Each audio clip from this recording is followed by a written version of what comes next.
público de campanha e em SUS, né, na tua explanação. E é curioso, porque eu ia justamente perguntar sobre as regras eleitorais, né?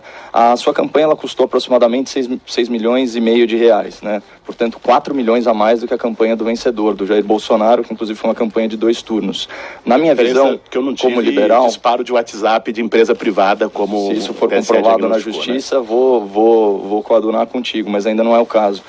Na minha visão, como liberal, como conservador, a sua campanha milionária ela não teria problema nenhum se ela fosse bancada com o seu dinheiro ou dos seus colaboradores, mas não é o caso, né? Dos quase 6 milhões e meio que eu falei, só 120 mil vieram de crowdfunding, né, da vaquinha, e apenas 90 mil reais vieram de doações de pessoa física, o que me surpreendeu muito, porque a gente sabe do amplo apoio que você tem de artistas globais, né, da tal da lacrosfera do Projaquistão, e ninguém doa nada. Mas enfim, 6 milhões de reais da sua campanha, portanto 96% das verbas vieram do fundo eleitoral, portanto dinheiro público do pagador de impostos. E agora, parlamentares oportunistas querem aumentar esse fundo eleitoral de 1,7 bilhão, que era o valor de 2018, para 3,7 bilhões, que é o valor projetado para 2020. Já que você falou do SUS, né, 3,7 bilhões de reais é dinheiro suficiente para tratar 80% dos casos de câncer no SUS.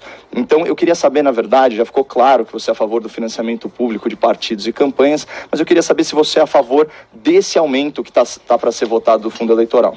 Vamos por partes, Caio. Primeiro, a campanha do Jair Bolsonaro custou muito mais do que a minha, né? Aliás, você tem notas, provas concretas que, lamentavelmente, aqui fica um apelo ao TSE que leve adiante a investigação que está protocolada lá desde o processo eleitoral. Tem notas, um único disparo pago pela Havan foi de 8 milhões de reais. Só um disparo, foram vários de várias empresas, né? Custou mais que a minha campanha inteira de Jair Bolsonaro. Agora, em relação... você fez uma brincadeira aí em relação a artistas que apoiam tal, só de fazer uma correção, talvez na campanha nós não pedimos, aliás, esse apoio financeiro, apoiaram de outras formas, mas fazer aqui um reconhecimento público ao Caetano Veloso, meu amigo e artista admirável, que recentemente doou o cachê de um show para uma campanha de arrecadação de alimentos desenvolvida pelo Movimento Sem Teto, doou o cachê integral de um show que fez aqui em São Paulo. Então ajudam, né? Agora, sobre a ampliação do fundo eleitoral, eu sou contra, Caio. Eu sou a favor e o PSOL também é contra, você vai ter a oportunidade de ver no momento que isso for a plenário na votação.